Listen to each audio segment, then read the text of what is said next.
Sunday, May 26th. I'm not sure why I'm writing this down on paper and not on my computer. I just noticed some odd things. It's not that I don't trust the computer, I just need to organize my thoughts.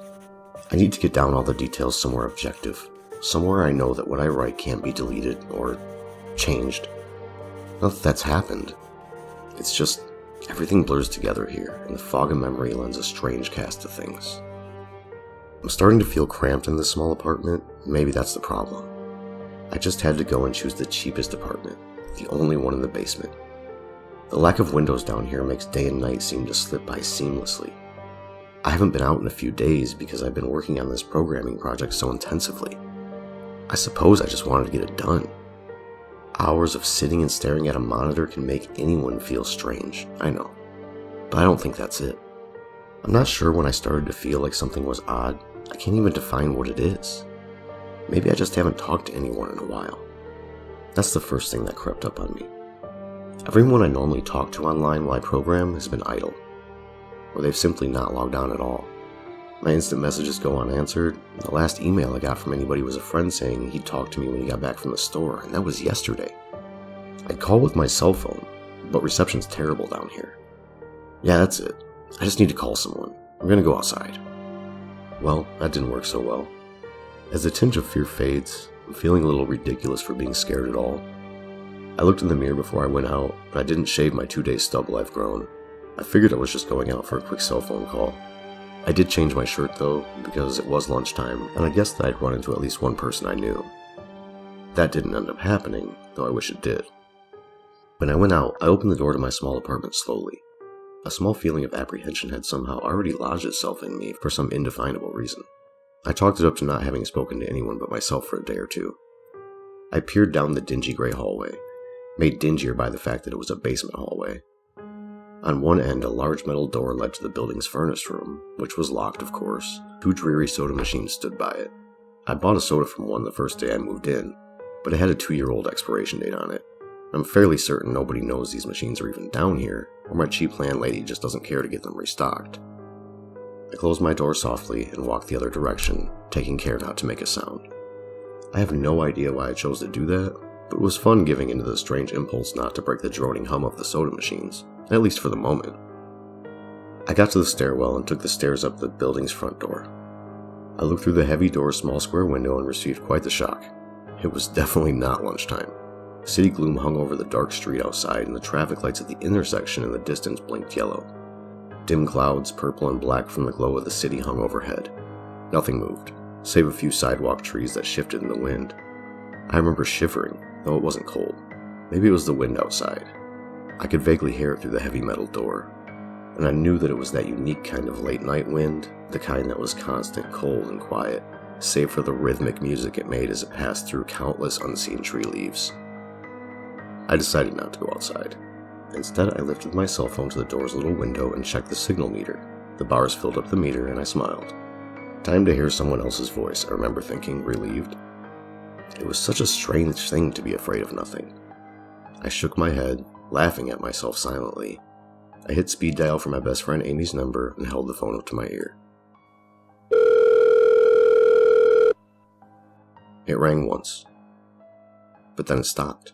Nothing happened. I listened to silence for a good 20 seconds, then hung up. I frowned and looked at the signal meter again. Still full. I went to dial her again, but then my phone rang in my hand, startling me. I put it up to my ear. "Hello?" I asked, immediately fighting down a small shock at hearing the first spoken voice in days, even if it was my own.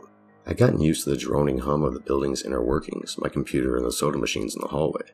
There was no response to my greeting at first, but then, finally, a voice came. "Hey," said a clear male voice, obviously of college age like me. "Who is this?"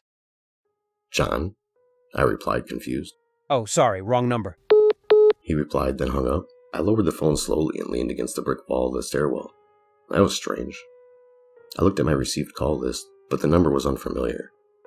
Before I could think on it further, the phone rang loudly, shocking me yet again. This time, I looked at the caller before I answered. It was another unfamiliar number. I held the phone up to my ear but said nothing. I heard nothing but the general background noise of a phone, Then a familiar voice broke my tension. John? Was a single word in Amy's voice. I breathed a sigh of relief. Hey, it's you, I replied. Who else would it be? She responded. Oh, the number. I'm at a party on 7th Street and my phone died just as you called me. This is someone else's phone, obviously. Oh, okay, I said. Where are you? She asked. My eyes glanced over the drab, whitewashed cylinder block walls and the heavy metal door with its small window. At my building, just feeling cooped up, I didn't realize it was so late. You should come here, she said, laughing. Nah, I don't feel like looking for some strange place by myself in the middle of the night, I said, looking out the window at the silent, windy street that secretly scared me just a tiny bit. I think I'm just going to keep working, or go to bed. Nonsense, she replied. I can come get you. Your building is close to 7th Street, right? How drunk are you? I asked lightheartedly. You know where I live. Oh, of course, she said abruptly. I guess I can't get there by walking, huh? Could if you wanted to waste half an hour, I told her. Right, she said. Okay, have to go. Good luck with your work. I lowered the phone once more, looking at the numbers flash as the call ended.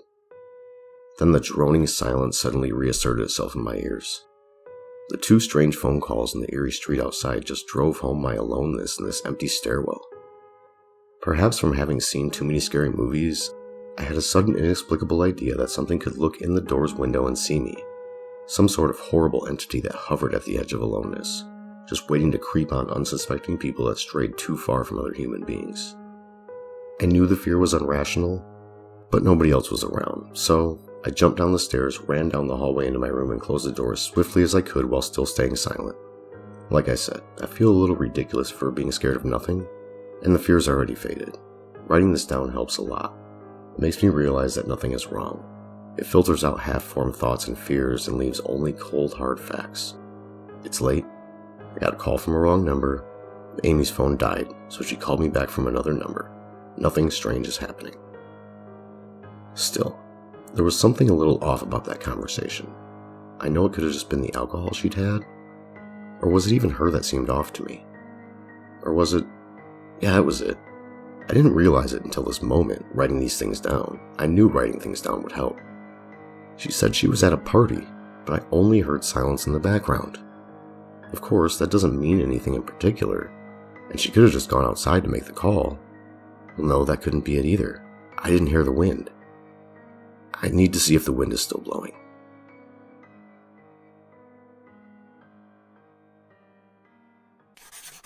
Monday, May 27th. I forgot to finish writing last night. Not sure what I expected to see when I ran up the stairwell and looked out the heavy metal door's window. I'm feeling ridiculous. Last night's fear seems hazy and unreasonable to me now. I can't wait to go out into the sunlight. I'm gonna go check my email, shave, shower, and finally get out of here. Wait, I think I heard something.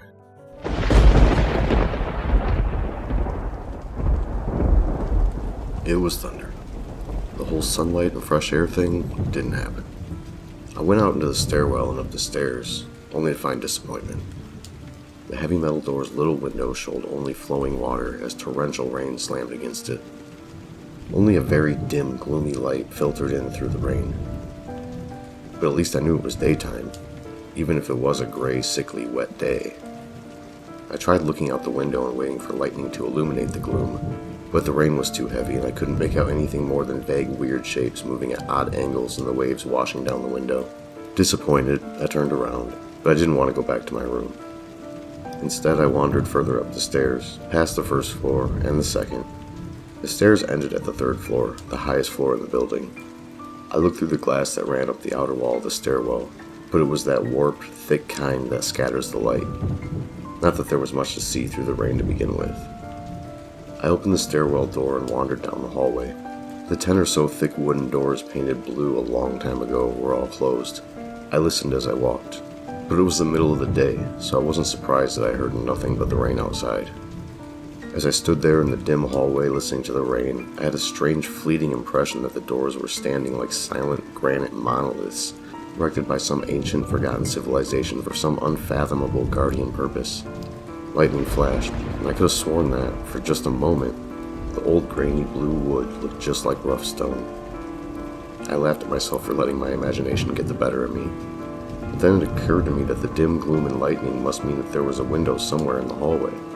A vague memory surfaced, and I suddenly recalled that the third floor had an alcove and an inset window halfway down the floor's hallway. Excited to look out into the rain and possibly see another human being, I quickly walked over to the alcove, finding a large, thin glass window. Rain washed down it, as with the front door's window, but I could open this one. I reached a hand out to slide it open, but hesitated. I had the strangest feeling that if I opened the window, I would see something absolutely horrifying on the other side. Everything's been so odd lately, so I came up with a plan and I came here to get what I needed. I don't seriously think anything will come of it, but I'm bored, it's raining, and I'm getting stir crazy. I came back to get my webcam. The cord isn't long enough to reach the third floor by any means, so instead I'm going to hide it between the two soda machines in the dark of my basement hallway, run the wire along the wall under my door, and put black tape over the wire to blend it in with the black plastic strip that runs along the base of the hallway's walls. I know this is silly, but I don't have anything better to do. Well, nothing happened. I propped open the hallway stairwell door, steeled myself, and then flung the heavy front door wide open and ran like hell down the stairs to my room and slammed the door.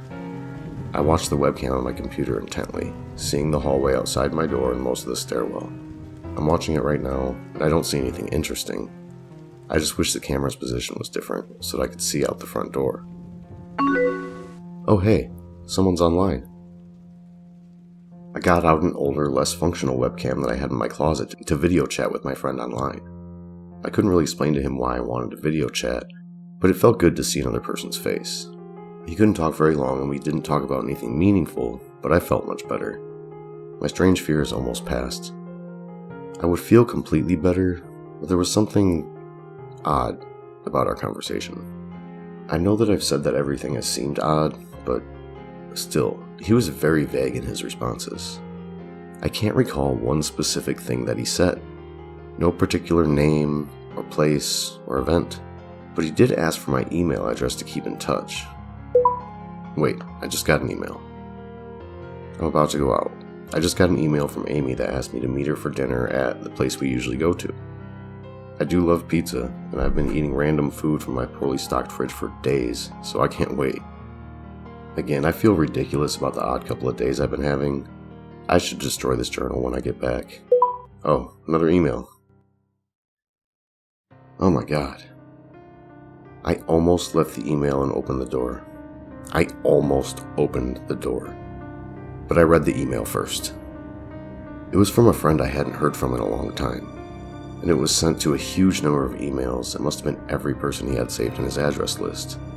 It had no subject, and it said simply, "Seen with your own eyes, don't trust them, they." What the hell is that supposed to mean? The words shocked me, and I keep going over and over them. Is it a desperate email just sent as something happened? The words are obviously cut off without finishing, and any other day I would have dismissed this as spam from a computer virus or something. But the words, "Seen with your own eyes." I can't help but read over this journal and think back on the last few days and realize that I've not seen another person with my own eyes or talked to another person face to face. The webcam conversation with my friend was so strange, so vague, so eerie now that I think about it. Was it eerie? Or is the fear clouding my memory? My mind toys with the progression of events I've written here, pointing out that I have not been presented with one single fact that I did not specifically give out unsuspectingly.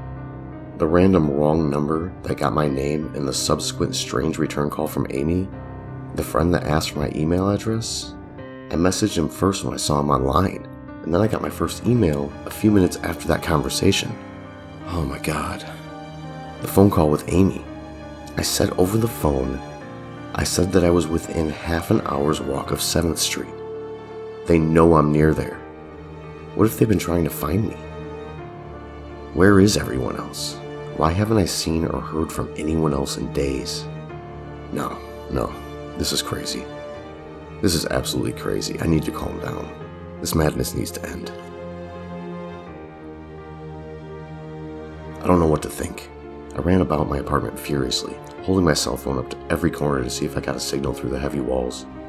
Finally, in the bathroom, near one ceiling corner, I got a single bar. Holding my phone there, I sent a text message to every number in my list. Not wanting to betray anything about my unfounded fears, I simply sent, "You seen anyone face to face lately?" At that point, I just wanted any reply back. I didn't care what the reply was or if I embarrassed myself. I tried to call someone a few hours ago, but I couldn't get my head up high enough, and if I brought my cell phone down even an inch, it lost signal. Then I remembered the computer, and I rushed over to it, instant messaging everyone online. Most were idle or away from their computer. No one responded. My messages grew more frantic, and I started telling people where I was and to stop by in person for a host of barely passable reasons. I didn't care about anything by that point. I just needed to see another person. I also tore apart my apartment looking for something that I might have missed, some way to contact another human being without opening the door. I know it's crazy. I know it's unfounded, but what if? What if? I just need to be sure. I taped the phone to the ceiling in case. Tuesday, May 28th. The phone rang. Exhausted from last night's rampage, I must have fallen asleep. I woke up to the phone ringing. I ran into the bathroom, stood on the toilet, and flipped open the phone taped to the ceiling. It was Amy, and I feel so much better. She was really worried about me, and apparently had been trying to contact me since the last time I talked to her. She's coming over now, and yes, she knows where I am without me telling her. I feel so embarrassed. I'm definitely throwing this journal away before anyone sees it. I don't even know why I'm writing in it now. Maybe it's just because it's the only communication I've had at all since God knows when. I look like hell too. I looked in the mirror before I came back in here. My eyes are sunken, my stubble is thicker, and I just look generally unhealthy. My apartment is trash, but I'm not going to clean it up. I think I need someone else to see what I've been through. These last few days have not been normal. I am not one to imagine things, and I know I've been the victim of extreme probability. I probably missed seeing another person a dozen times. I just happened to go out when it was late at night, or in the middle of the day when everyone was gone. Everything's perfectly fine. I know this now. Plus, I found something in the closet last night that has helped me tremendously. A television. I set it up just before I wrote this, and it's on in the background. Television's always been an escape for me, and it reminds me that there's a world beyond these dingy brick walls. I'm glad Amy's the only one that responded to me after last night's frantic pestering of everyone I could contact. She's been my best friend for years. She doesn't know it, but I count the day that I met her among one of the few moments of true happiness in my life. I remember that warm summer day fondly. It seems a different reality from this dark, rainy, lonely place. I feel like I spent days sitting in that playground, much too old to play, just talking with her and hanging around doing nothing at all. I still feel I can go back to that moment sometimes. It reminds me that this damn place is not all there is. Finally, a knock on the door. I thought it was odd that I couldn't see her through the camera I hid between the two soda machines.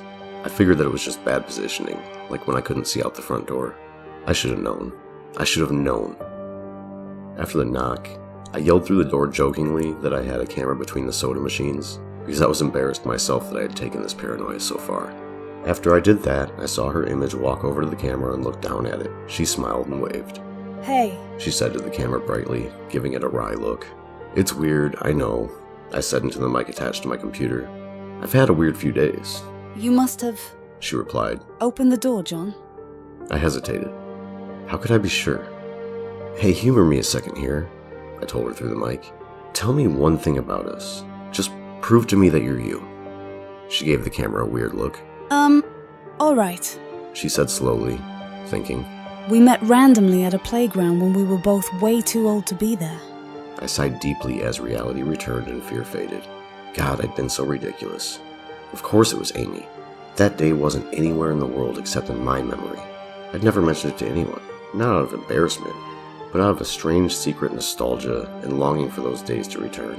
If there was some unknown force at work trying to trick me, as I feared, there was no way that I could know about that day. "Alright, I'll explain everything," I told her. "Be right there." I ran into my small bathroom and fixed my hair as best I could. I looked like hell, but she would understand. Snickering at my own unbelievable behavior and the mess I'd made of the place, I walked to the door. I put my hand on the doorknob and gave the mess one last look. So ridiculous, I thought.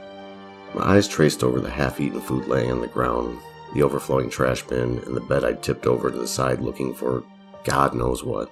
I almost turned to the door and opened it, but my eyes fell on one last thing. The old webcam. The one I used for that eerie vacant chat with my friend. Its silent black sphere lay haphazardly tossed to the side. The lens pointed at the table where this journal lay. An overwhelming terror took me as I realized that if something could see through that camera, it could have seen what I just wrote about that day. I asked her for any one thing about us, and she chose the only thing in the world that I thought they or it did not know. But it did. It did know. It could have been watching me the whole time. I didn't open the door. I screamed. I screamed in uncontrollable terror. I stomped on the old webcam on the floor, the door shook and the doorknob tried to turn. But I didn't hear Amy's voice through the door. Was the basement door made to keep out drafts too thick? Or was Amy not outside? What could have been trying to get in, if not her? What the hell is out there? I saw her on my computer through the camera outside. I heard her on the speakers through the camera outside. But was it real? How can I know? She's gone now. I screamed and shouted for help. I piled up everything in my apartment against the front door. Friday, May 31st. At least, I think it's Friday. I broke everything electronic. I smashed my computer to pieces. Every single thing on there could have been accessed by network access, or worse, altered. I'm a programmer, I know. Every little piece of information I gave out since this started, my name, my email, my location, none of it came back from outside until I gave it out. I've been going over and over what I wrote. I've been pacing back and forth, altering between stark terror and overpowering disbelief. Sometimes I'm absolutely certain some phantom entity is dead set on the simple goal of getting me to go outside. Back to the beginning, with the phone call from Amy. She was effectively asking me to open the door and go outside. I keep running through it in my head. One point of view says I'm acting like a madman. All of this is the extreme convergence of probability. Never going outside at the right times by pure luck. Never seeing another person by pure chance. Getting a random nonsense email from some computer virus at just the right time. The other point of view says that extreme convergence of probability is the reason that whatever's out there hasn't gotten me already. I keep thinking, I never opened the window on the 3rd floor. I never opened the front door, until that incredibly stupid stunt with the hidden camera, after which I ran straight to my room and slammed the door. I haven't opened my own solid door since I flung open the front door of the building. Whatever's out there, if anything's out there, never made an appearance in the building before I opened the front door. Maybe the reason it wasn't in the building already was that it was elsewhere getting everyone else. And then it waited, until I betrayed my existence by trying to call Amy. A call which didn't work, until it called me and asked my name. Terror literally overwhelms me every time I try to fit the pieces of this nightmare together. The email, short, cut off. Was it from someone trying to get the word out? Some friendly voice desperately trying to warn me before it came? Seen with my own eyes, don't trust them. Exactly what I've been so suspicious of. It could have masterful control of all things electronic, practicing its insidious deception to trick me into coming outside. Why can't it get in? It knocked on the door. It must have some solid presence. The door.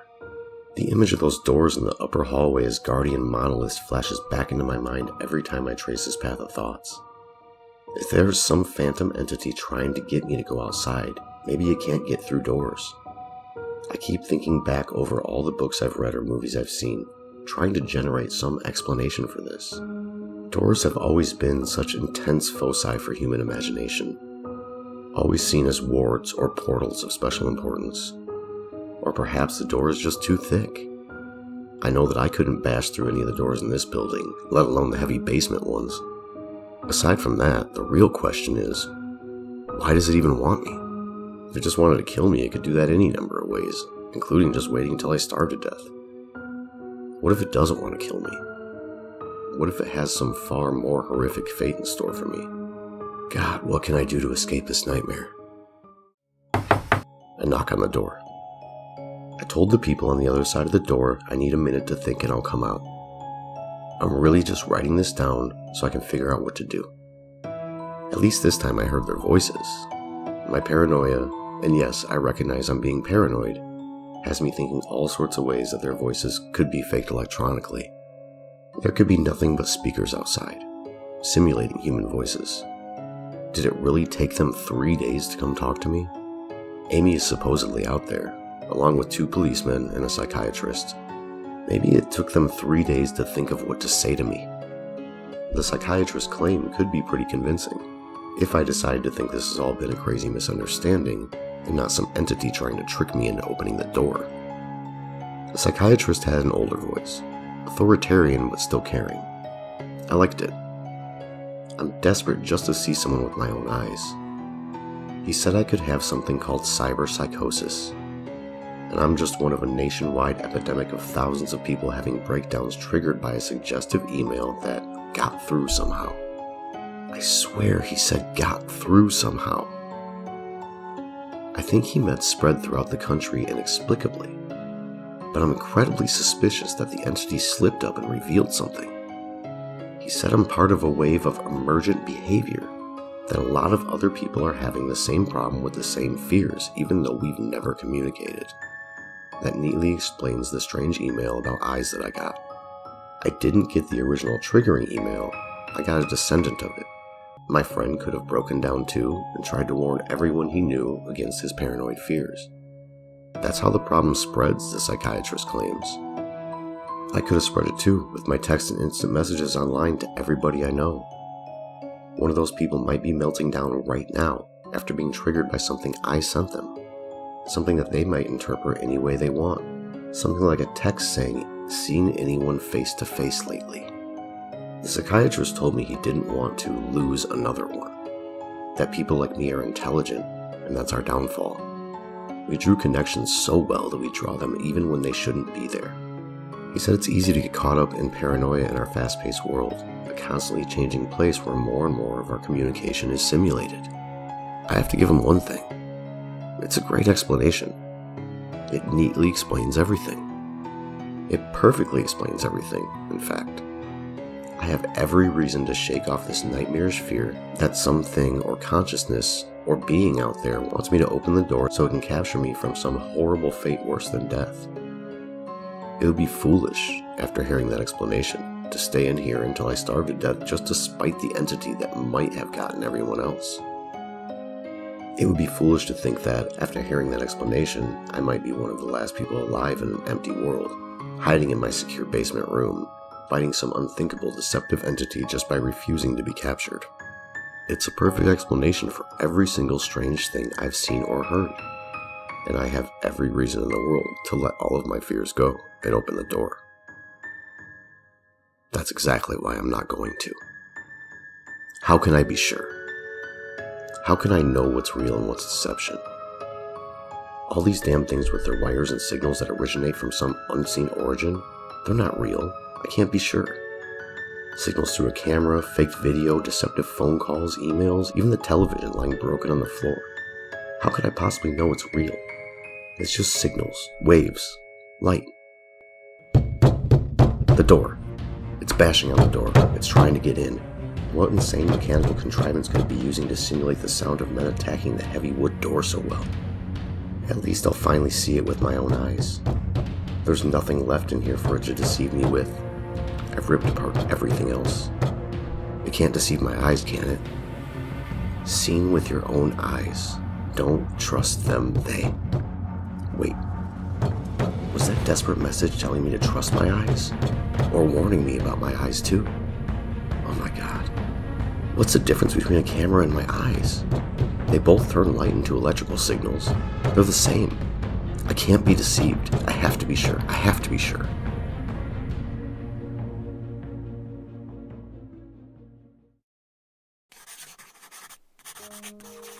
Date unknown. I calmly asked for a paper and pen, day in and day out, until it finally gave them to me. Not that it matters. What am I going to do? Poke my eyes out? The bandages felt like part of me now. The pain is gone. I feel this will be one of my last chances to write legibly as, without my sight to correct mistakes, my hands will slowly forget the motions involved. This is a sort of self-indulgence, this writing. It's a relic of another time, because I'm certain everyone left in the world is dead, or something far worse. I sit against the padded wall day in and day out. The entity brings me food and water. It masks itself as a kind of nurse, as an unsympathetic doctor. I think it knows that my hearing has sharpened considerably now that I live in darkness. It fakes conversations in the hallways, on the off chance that I might overhear. One of the nurses talks about having a baby soon. One of the doctors lost his wife in a car accident. None of it matters. None of it's real. None of it gets to me. Not like she does. That's the worst part. The part I almost can't handle. The thing comes to me, masquerading as Amy. Its recreation is perfect. It sounds exactly like Amy. Feels exactly like her. It even produces a reasonable facsimile of tears that it makes me feel on its lifelike cheeks. When it first dragged me here, it told me all the things I wanted to hear. It told me that she loved me, that she had always loved me, that it didn't understand why I did this, that we could still have a life together, if only I would stop insisting that I was being deceived. It wanted me to believe. No, it needed me to believe she was real. I almost fell for it. I really did. I doubted myself for the longest time. In the end, though, it was all too perfect, too flawless, too real. The false Amy used to come every day, and then every week. Finally stopped coming altogether. But I don't think the entity will give up. I think the waiting game is just another one of its gambits. I will resist it for the rest of my life if I have to. I don't know what happened to the rest of the world, but I do know that this thing needs me to fall for its deceptions. If it needs that, then maybe, just maybe, I'm a thorn in its agenda. Maybe Amy is still alive out there somewhere, kept alive only by my will to resist the deceiver. I hold on to that hope, rocking back and forth in my cell as I pass the time. I will never give in. I will never break. I am a hero.